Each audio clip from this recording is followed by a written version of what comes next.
Why is this like in apostrophes? Should I look this up?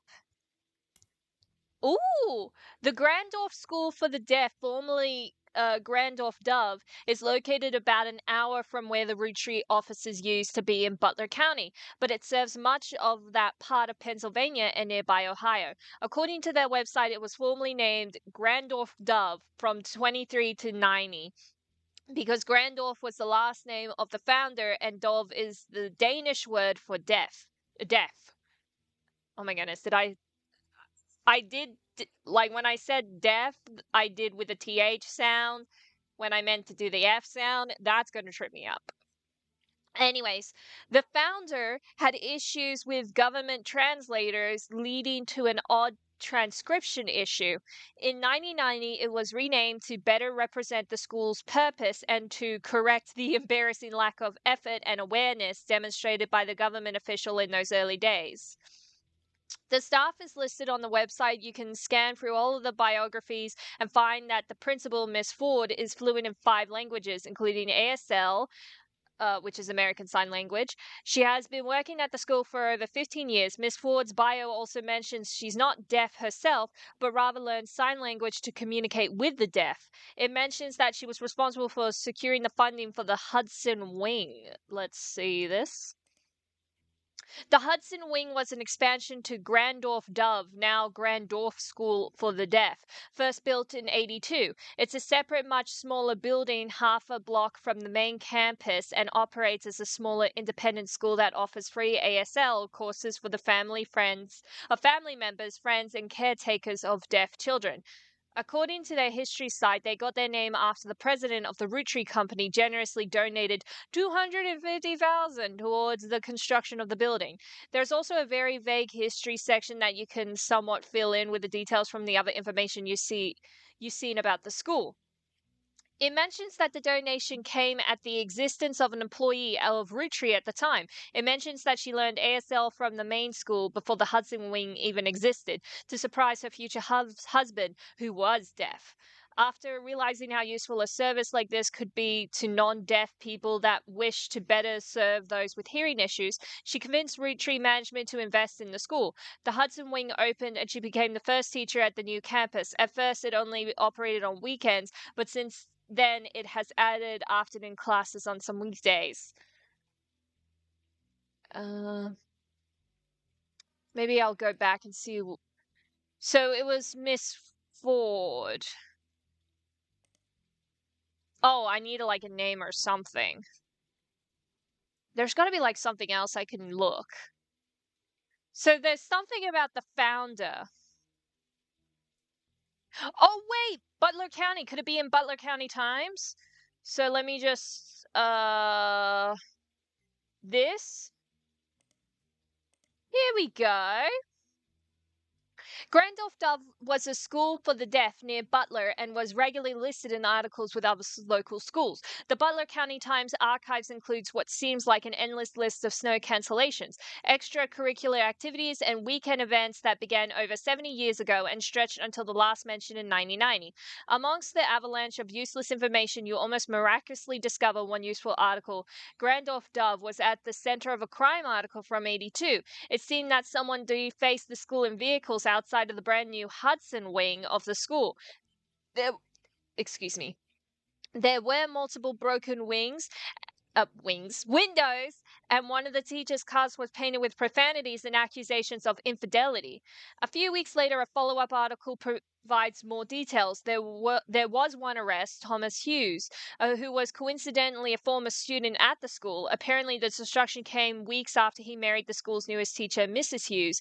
She was not a teacher when he went. He graduated a few years earlier, according to the reporter's investigation into the police reports, trials, and restraining orders. Mr. Hughes was convinced that he was not the father of Mrs. Hughes' current pregnancy. He was released on bail, and the school has agreed not to press criminal charges after an agreement was made to pay for the damages for the couple to begin the divorce proceedings. It seems Thomas Hughes, Mrs. Hughes, and the Hudson Wing have all avoided further appearances in the Butler County Times. Let me look up you.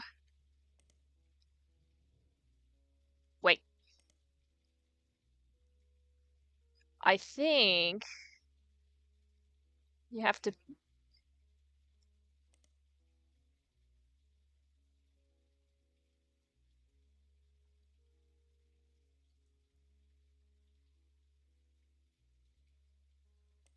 Yeah, it's only in Butler County Times. There's nothing else about this Thomas Hughes fellow. And I did try to search him up, but nothing. Or should I do like Hugh? No. Okay. So there's like 3 other clues. So I did look this up. What else is there? Other than like the random flavors, who should there be something? Should there be like a mention of Hughes or like a what? Wait, hold on. There was Miss Ford, something with Ford. Hold on. There could be a who was there was a Ford somewhere. Susan Ford? Can I look her up in periodicals? And nothing in periodicals. All right. Should I try like this? Oh, it's the same thing. What if I try this? Oh, okay. So immediately Prince. This is different.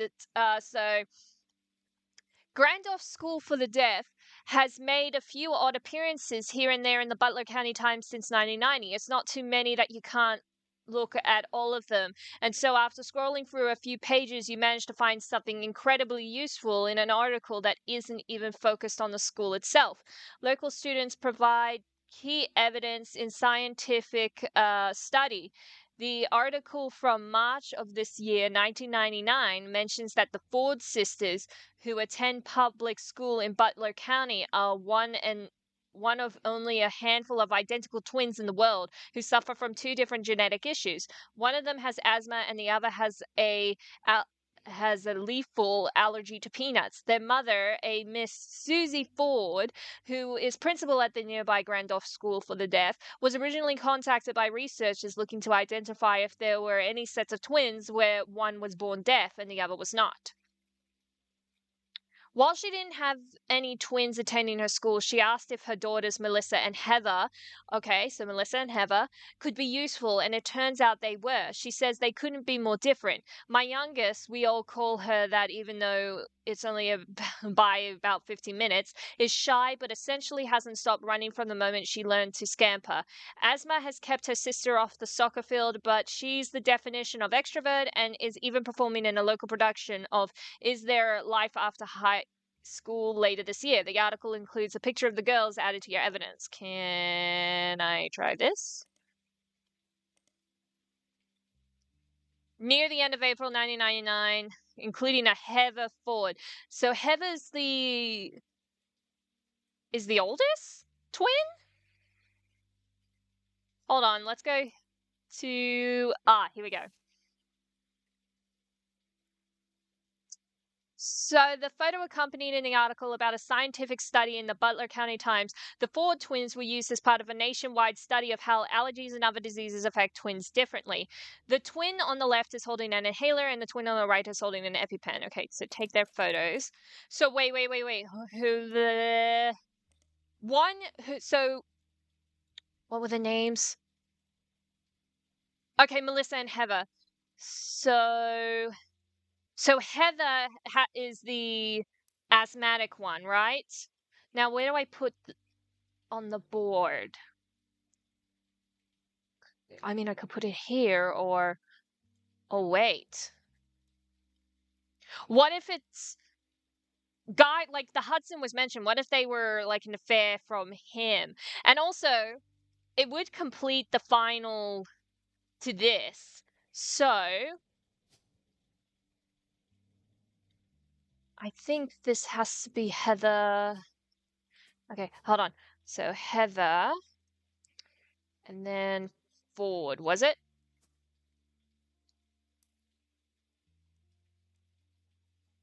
Yeah, because it was a Miss Susie Ford, like Susan. So, wait, yeah, let me... So I would say, like, there have to be at least students. So, Melissa Ford. And then so I don't know about her partner, so let's do Susan Ford. And then she had to be, like, principal.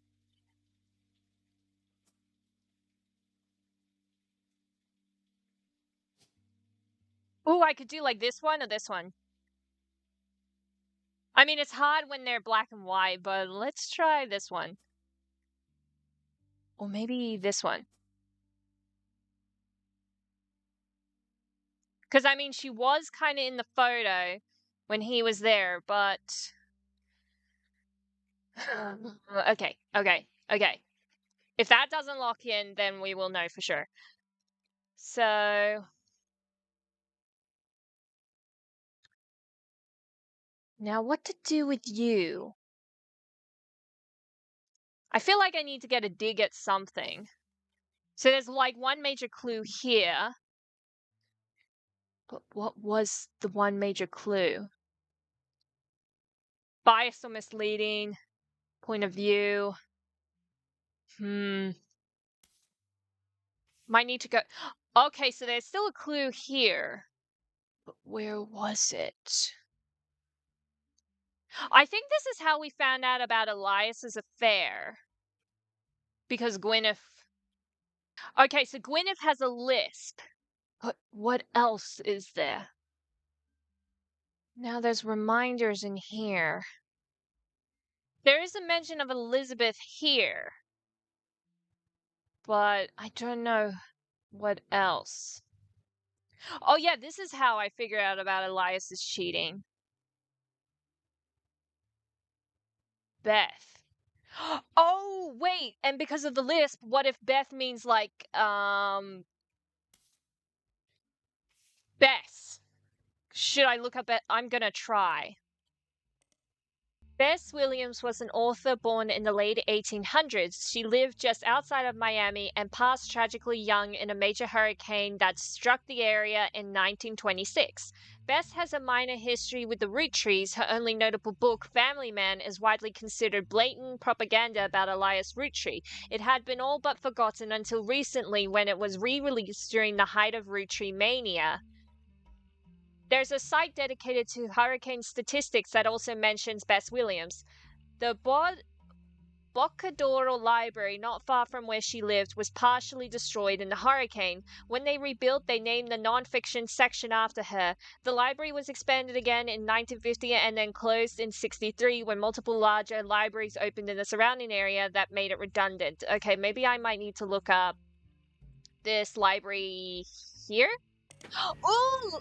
I'm printing the library. Anyways, the Boccadoro Library no longer exists. You find multiple libraries in the area. According to the website for the library system in Miami, the building where it once sat is now the Miami Print Museum. Searching for the Miami Print Museum, you come across their website. It states their hours and a list of exhibits. The building is very small, admission is free, and they only have room for a few different displays. One of the exhibits is their courtyard, which includes a fountain as well as a statue of an unknown author, which is probably Bess. The picture has been added to your evidence. Another is a printing press that was used by the Miami Sunday and now defunct weekly newspaper. The last is the original print of Cuba by Cubans, an art book. Okay, let's go to this. Library statue. Unknown author. That's a nice looking statue. So take this. Oh yeah, I can click the statue. So that has it's gotta be the statue of Bess. Anyways, let's put that here, and then just gotta make sure there was nothing else like a librarian. Nope. So just author, and then we're going to do Bess Williams. And it looks like these two have a kid somehow. So maybe, let me go back and see if I can look Is it on periodicals? So nowhere on periodicals. So let's go to the library. Can I search this up in the periodicals? Okay, nothing else. Alright, looks like we're gonna have to start, looking around on evidence. Wait, page 2. There's like one hint here. Where was it? There's like 3 clues in this, but what is it?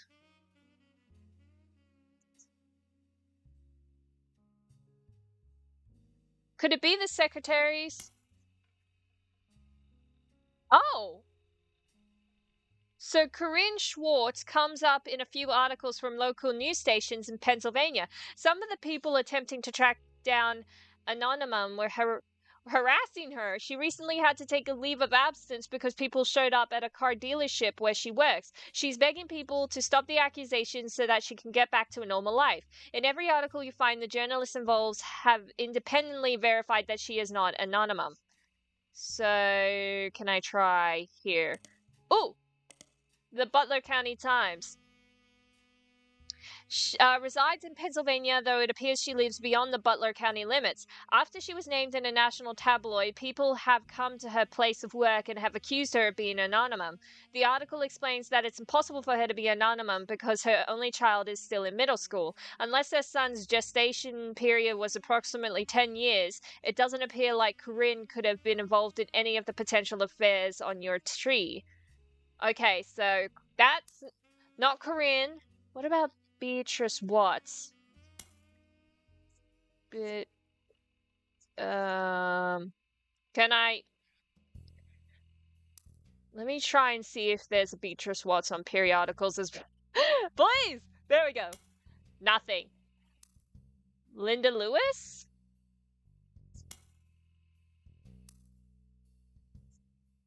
There's like a Linda and Lisa.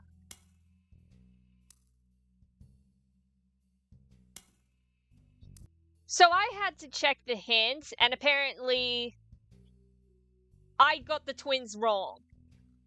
I thought Heather was the youngest, but no. I think, yeah, this is supposed to go this way. It's supposed to be the other way around. I'm just a dumb, stupid. So, Heather and Melissa. Alright. Hopefully that will lock in, but I don't know, because I think so far, this picture I'm unsure, but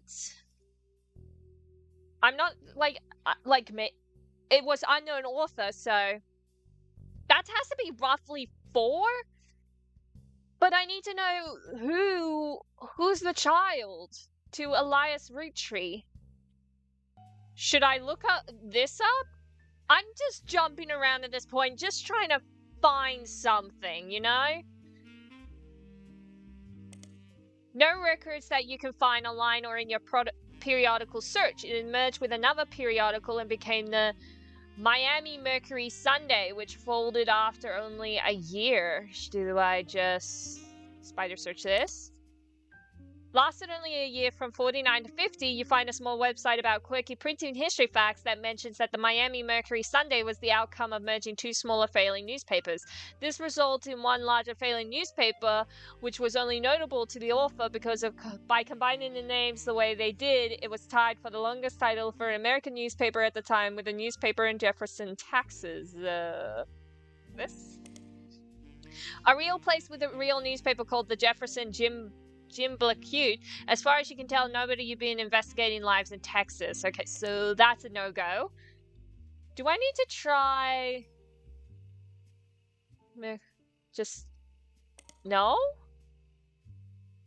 Or should I try, like, remove the Sunday? Oh!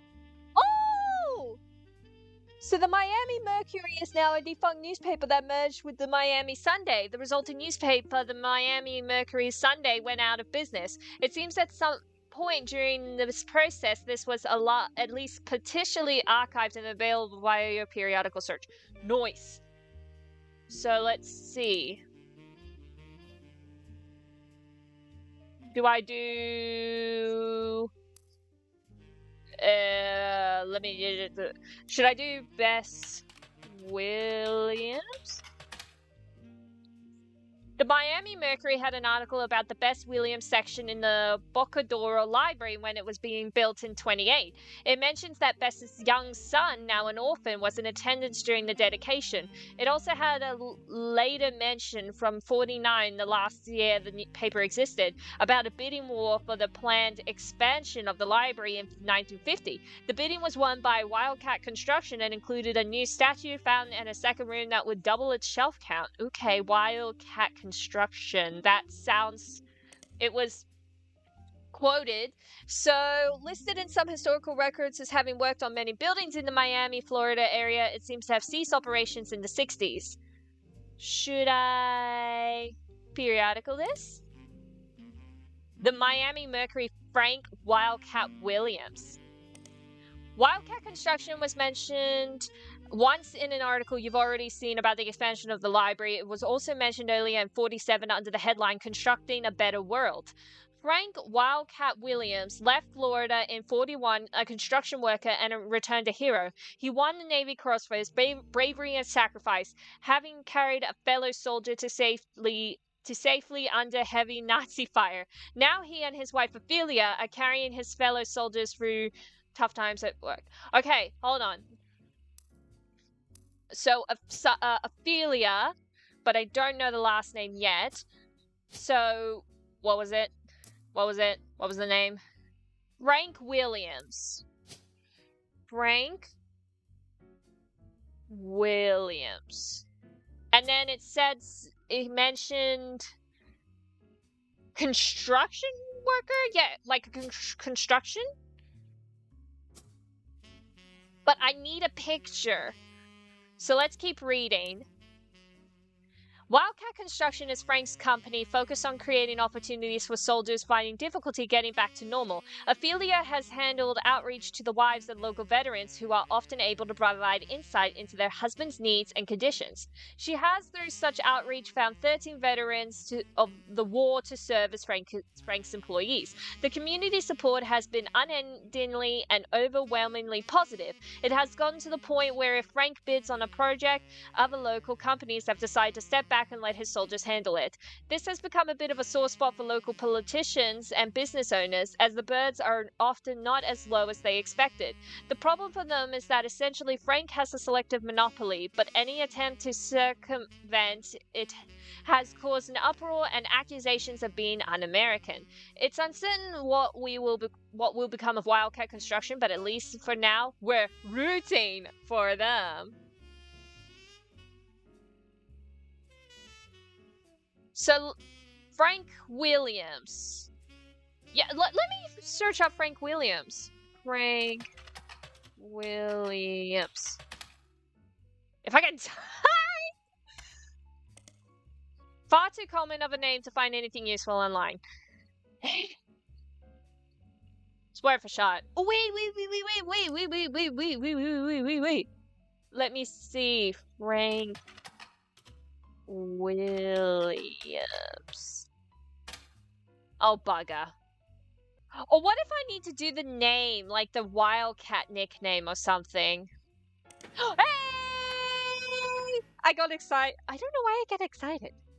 Frank Wildcat Williams is listed on a few different military history websites. He was awarded a Navy Cross Medal in World War II, and the story goes that even after being struck in the arm with a bullet, he managed to carry a fellow soldier through enemy territory on his shoulders for over 2 miles. That's impressive.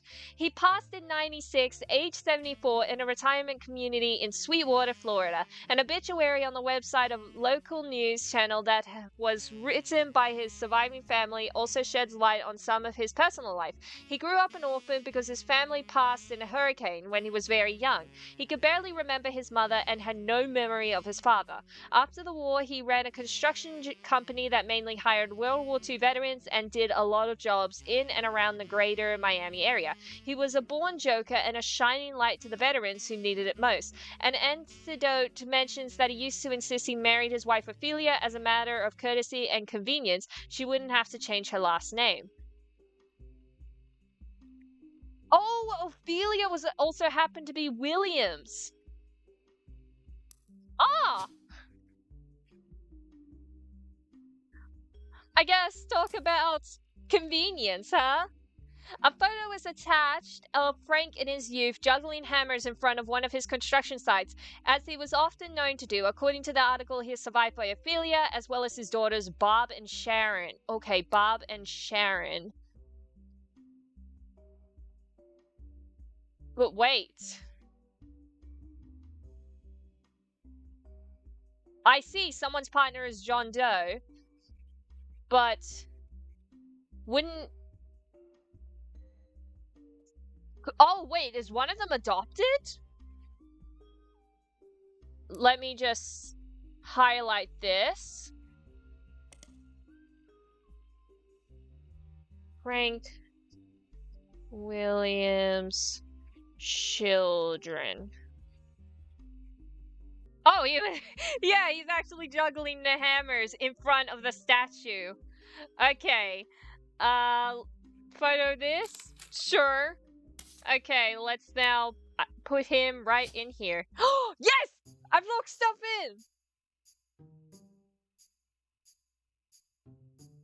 Woo! Oh, and I've also completed Guy's treat. Oh, so it is that photo, too! With Susan Ford, okay. Anyways, booyah! I wonder... Sorry, I am jumping back to this because this is unlocked. But I wonder if this has also happened to be Susan, but from an angle. And, like, the lighting of the photo. So, you know what? I'm just going to, give it a test.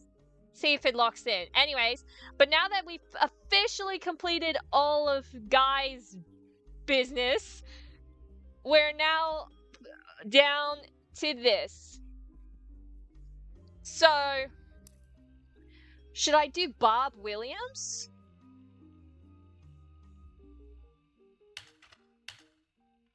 Oh! Immediately! Bob Williams is a motivational speaker and she has a website that explains the service she offers. Her company's address is listed as Coconut Grove, Florida. The flyer has been added to your evidence. Sweet. So let me just look here. So Sharon? Should I also look up Sharon?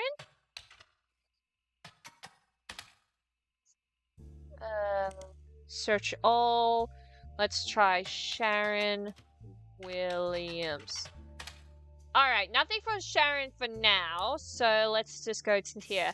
So, Bob Williams flyer. The flyer includes 3 different testimonials from Greta Jones, from WQTV 12, Vic Elmsworth from the Kiowa Falls Gazette, and Isabel Crosby, the superintendent of Benton County. So, picture that. Maybe do I search? And Isabel Crosby, according to a flyer on Bob Williams' website, is the superintendent of Benton County. There's a Benton County in 9 different states in the U.S. There hasn't been a Benton County in Florida since 1850. So you're not sure which one Isabel Crosby comes from. Searching for Isabel Crosby doesn't lead anything that seems to fit what you're looking for. Okay. Let's do the Kiowa Falls Gazette. There is no Kiowa Falls anywhere in the world that you can find. The closest thing to a Kiowa appears to be in New Zealand. Instead, a man named Chris Elmsworth has invented a small-town newspaper as a conceptual art piece. The Kiowa Falls Gazette is a series of online articles about small restaurants, shows, and other tourist attractions all across the United States. This is presented as a monthly newspaper of small-town America. What makes the Kiowa Falls Gazette a big, strange a bit strange is that amongst the articles detailing relocations are occasional stories that present outlandish, inflammatory concepts in extremely mundane ways. For example, on the homepage right now is an article entitled Mermaids Strike Back Against Lobster Farms that, using very dry language, details the idea that the mermaids in Maine have begun to unionize in support of better benefits. There are no punchlines, and the articles are not marked by any differently from the rest. Unfortunately, each current issue of the paper is presented on the homepage. There are no archives of older issues. Alright, this, if it just stays. Greta Jones, according to a flyer in your possession, the morning news anchor for a channel called WQTV12. Unfortunately, it has no online web presence whatsoever. You do find it listed on a giant list of television call signs next to the city Springfield under the heading Effingham County. You may need to do a deeper dive on a specific city and state to see if any locals have discussed the news in that area. Wait, hold on. Backtrack.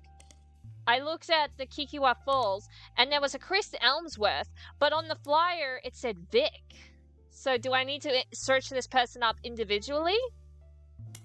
Vic Elmsworth, according to his own personal page, is apparently one of the 3 brothers. All 3 of them are contributors to a newspaper called the Kikiwa Falls Gazette, and he tends to focus more on the southeastern United States. All of the articles he's written are archived on his site, including the long-form version of the review for Bob Williams' motivational show from 1997.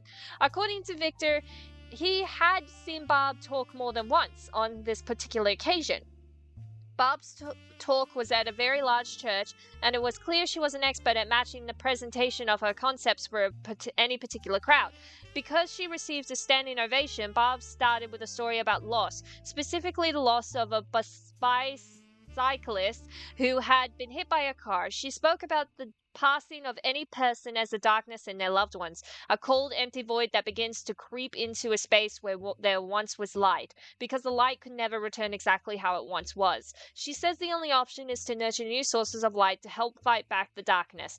Her conclusion was that finding the hidden meanings in tragedy is the most important thing we can do.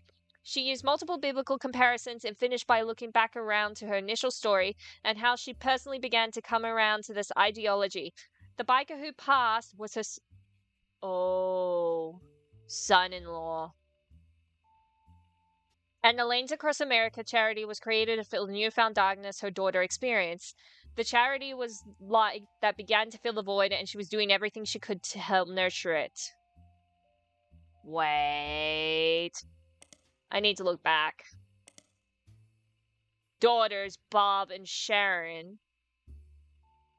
But it looks like there's one. So maybe he did adopt another one. The daughter, this could be the son-in-law? I feel like the quoted words might be a clue to what to look up. So I'm going to see if this has anything. Oh! It printed something. So Lane Across America, or LAA, is a charity focused on adding bike lanes to major cities. The pages and pages of news articles that mention Lanes Across America have a similar summary in them.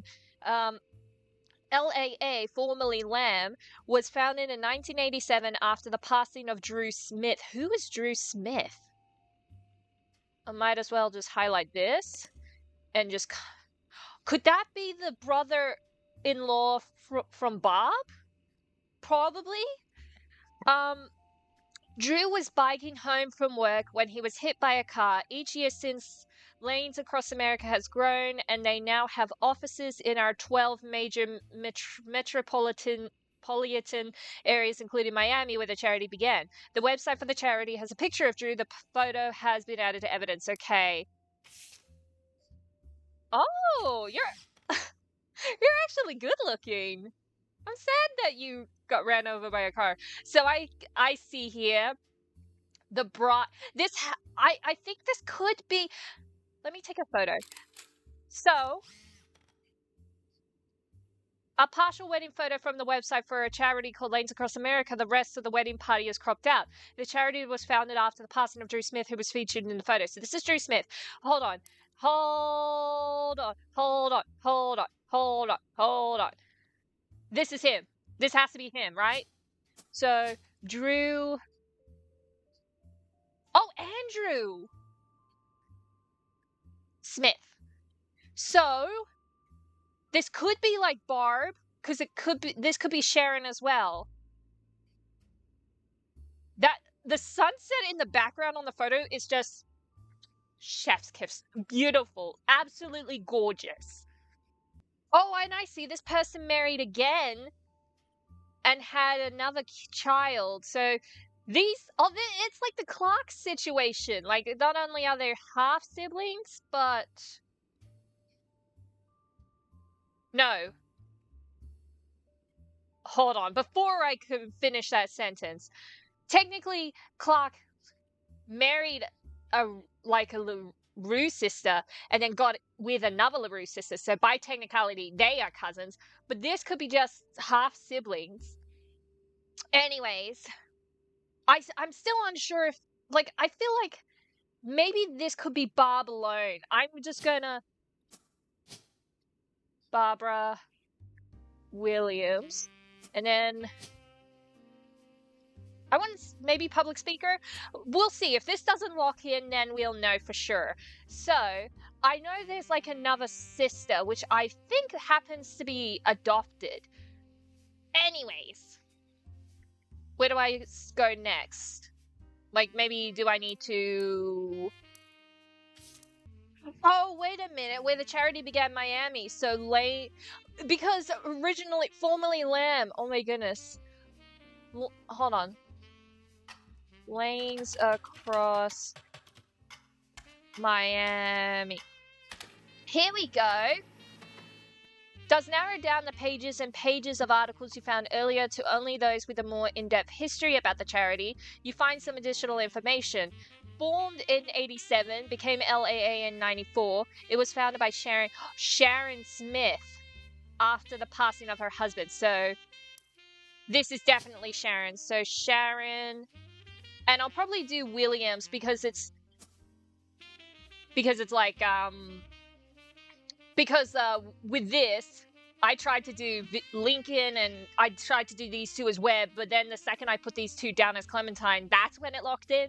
So it has to be Williams as well. So apparently she did divorce some John Doe, so of course he's not important anymore. Anyways, let me continue reading. Sharon and some other board members stepped down in 1992 when the current leadership took over.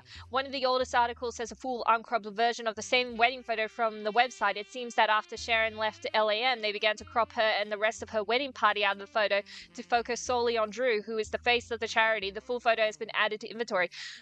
Can I do Sharon Smith? Because I need to know about her occupation. No. Okay, let's go to evidence. I see. So this probably has to be Bob. And who is this guy?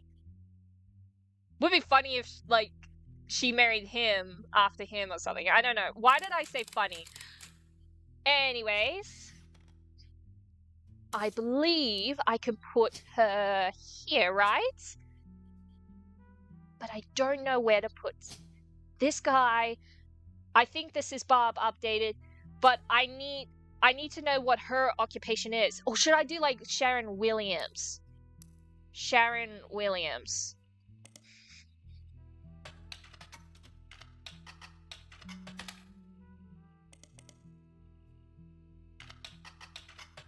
Okay, nothing on both ends. So maybe go back and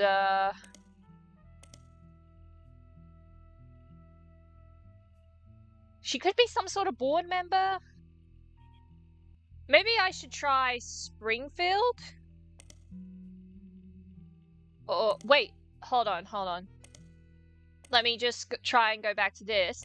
What about Effingham County?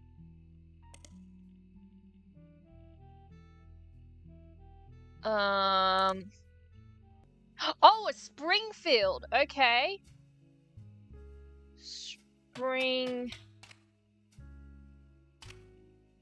Springfield, Georgia?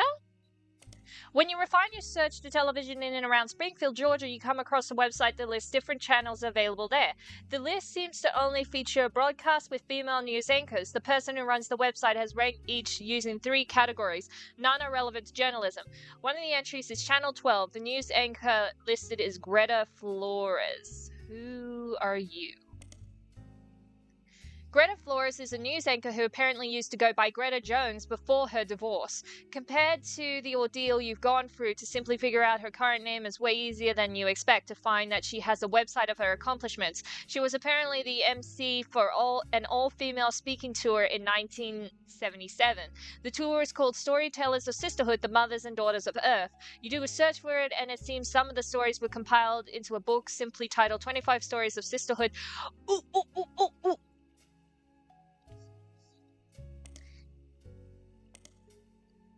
Okay, Ayla Hale for author, and then 25 Stories of Sisterhood.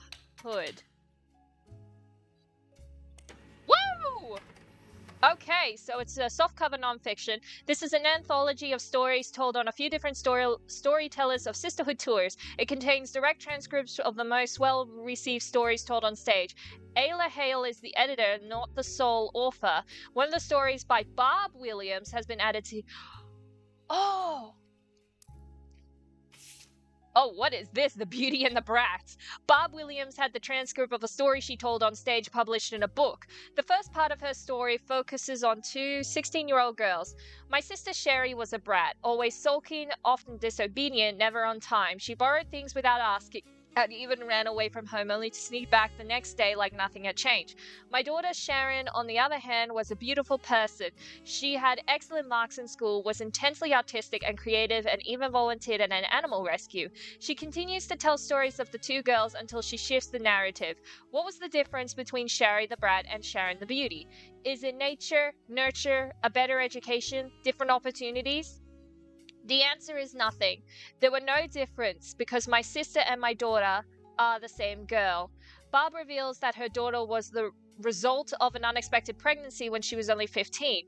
I met a boy at a county fair. Unlike us, he lived in the nice part of town. He went to the good school to a teenage girl. It felt like a fairy tale, but there were boxes all over his house. He was moving in 3 days. Those 3 days were heaven to me. The final night he surprised me. He told me he could actually see me again soon. He planned to return to visit his grandparents. I thought I was giving him a reason to keep his promise. I never saw him again, and when I finally got desperate enough to ask around, a friend of a friend told me he hadn't even given me his real last name.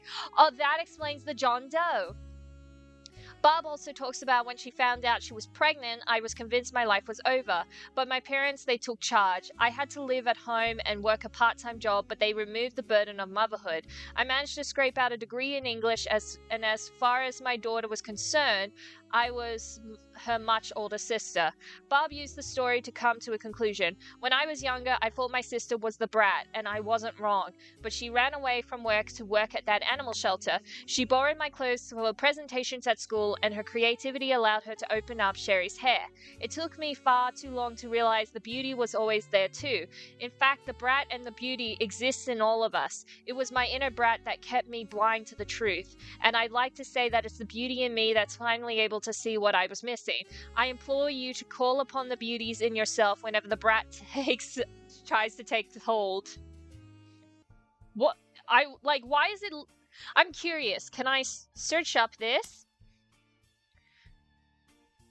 There's a list of Sherry's hair in Orlando. The owner of the business is listed as Sherry Yastremski. I'll just highlight this just in case. Sherry has a large van and on weekends can bring the style of Brittany, Christina, or even the Rachel to your door. The About Sherry section is very, very long and presented as one paragraph with multiple run-on sentences and no pictures. You get the sense that if she were to do your hair, she'd be doing a lot of talking. It mentions that her husband Pete was her late husband's college or university roommate. She and he had never spent any significant time together until she became a widow and they built a charity together. They left the charity behind because it was growing beyond their ability to run it.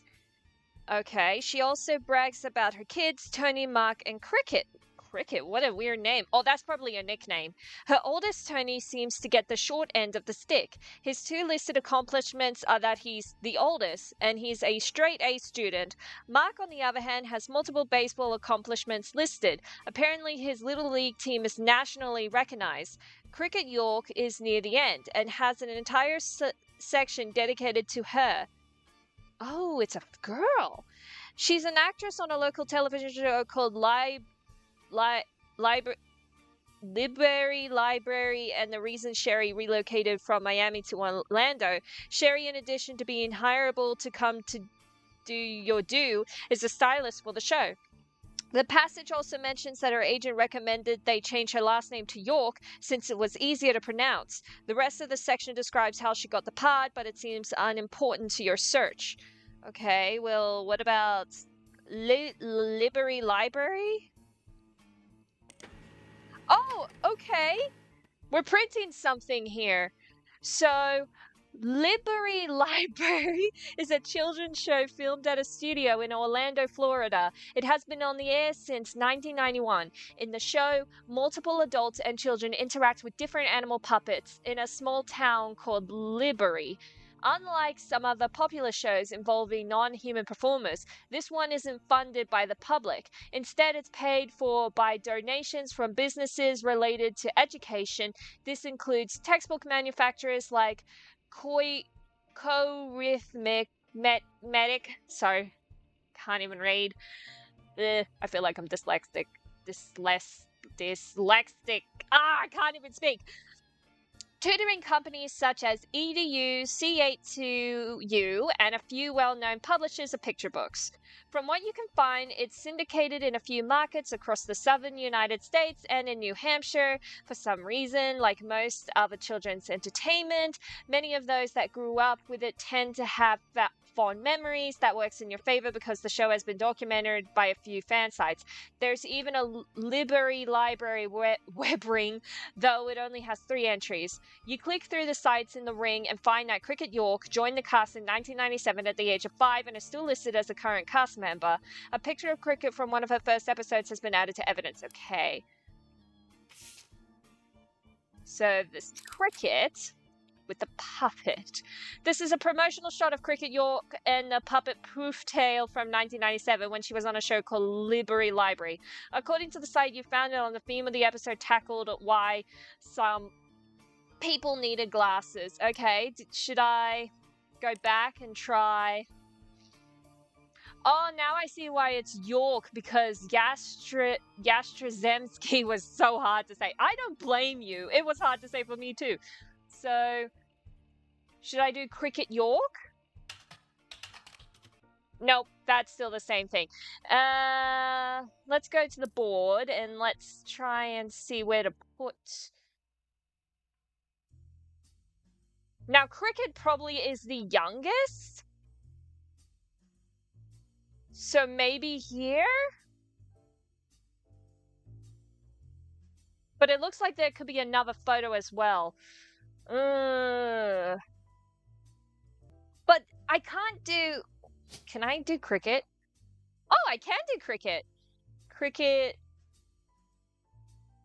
I feel like it has to be York. Because this is Smith. They married...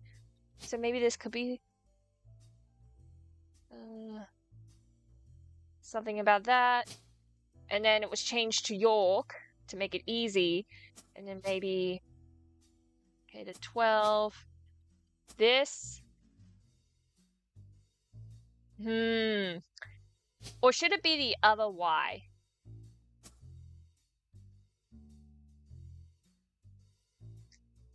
I don't think it... Is it genuinely Cricket, or is there like a nickname?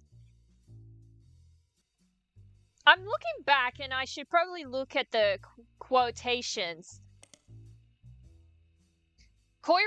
Roottrees is a math textbook publishing company. They were in the news last year when a primetime news program did a full comparison on their 4th edition textbooks from 96 and their 5th from 98. Schools were complaining that the 2 editions seemed remarkably similar, yet Roottrees was charging almost double for dumber, double for the newer edition than they had for the previous one. The news program announced that between the two books, there were only 16 total changes. The most notable was that the cover was changed from a picture of a water droplet creating concentric rings on a lake to a close-up of a feather. The other 15 were all instances of changing fourth to fifth. This even led to a geometry problem where the book asked students to calculate the fifth side of a rectangle.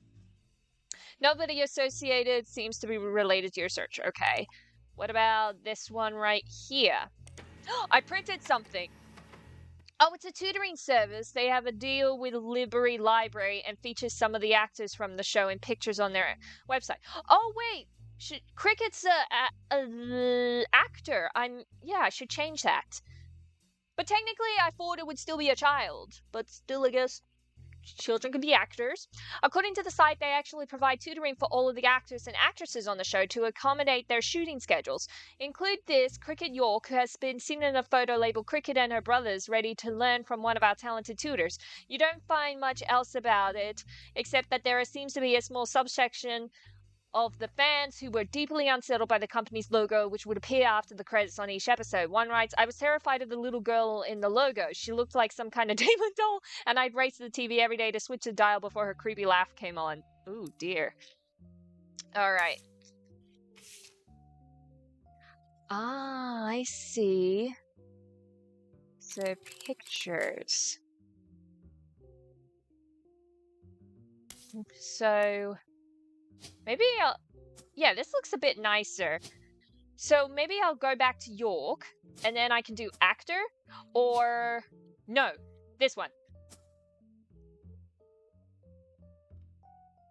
But I mean, there's literally no one else. So the boys have to be from the first marriage. I am genuinely confused. Should I do this and then this? Oh yeah, I don't know about her occupation, so I can't log that in yet. Wait, could Sherry be like for Sharon? Hold on. I feel like I need to go back. Where have I seen something about Wait, did I write it down? Or did I highlight something? I'm gonna probably give it a go and maybe make a guess, because Sherry could be like a Sharon. So, hairdresser. But I need to know. Wait. Her oldest was Tony, and then Mark. Did they have to be Did they have to be?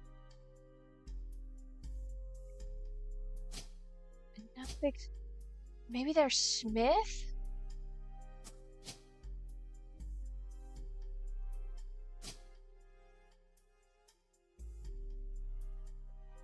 Wait a minute.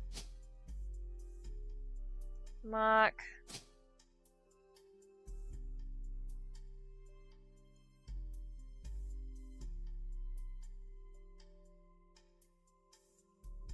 There's no Tony.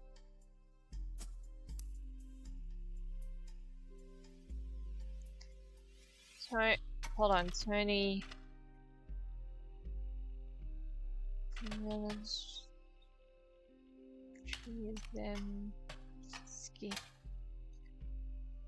Okay, what is so you're not Tony. Oh, this is like Carly all over again. Do I need to like change this, or do I need to change Williams to that? Or is Andrew Smith that? No, I'll go back to Smith. I'll probably go back to Williams, because the thing is, it's like this. Like I was doing Webb, nothing was locked in, so I did Clementine. I'll put this down, and then this down. But what if you're not Tony? Who are you?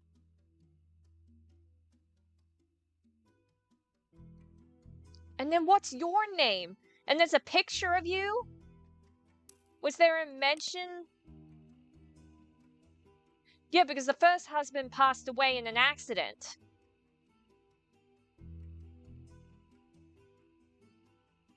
But nothing.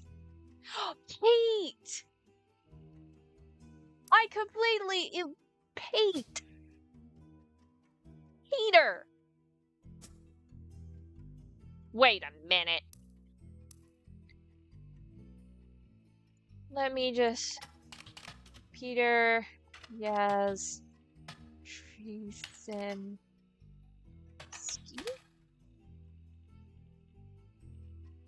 Where the heck do I find you?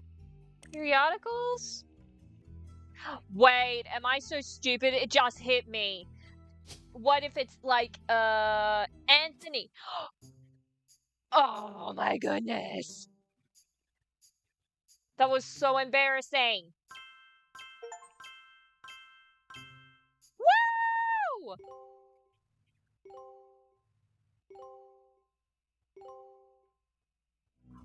Booyah! Why was the daughter the only actor? Oh, hey, you two. Hi again. I know you probably thought you were done. Yeah, I'm pretty sure. Oh, no way. Hold on. I think I forgot the Peter photo. Wait a minute. Are you telling me there's a twist? But it turns out what you're doing here might have some pretty major repercussions on the family tree. Again. Also, there's something really strange happening. I can't explain it. Neither of us can. I'd call it a simple misunderstanding, but it's digging at the pit of my stomach. I just have a feeling. Clark? Last week, let's just say being the president, sometimes people bring me things. Just skip to the important part. Right. One of our janitors brought me some hair she'd found in Ruby Spratt's trash. It was Bonnie Hudson's. Bonnie is Guy's sister. She'd sent us her hair to test potential Roottrees, since her DNA is closest to Guy's. But Ruby threw it out, and I wasn't sure why she would have done that. Especially right before we began testing the tree you provided. When I asked, she told me she thought the samples needed to be fresh every time they did a test. It seems really odd. Ruby was the one who convinced us to do DNA testing in the first place. She seemed so knowledgeable. I don't like it. You've done more of a deep dive on these people than anybody else has. Clark will keep a closer eye on the DNA tests from now on. You have an eye for anomalies. We need you to find the smoking guns. If there's anyone you're 100% positive can't be a Roottree, or any you've got definitive evidence are Roottrees, then we might be able to catch Ruby in a lie.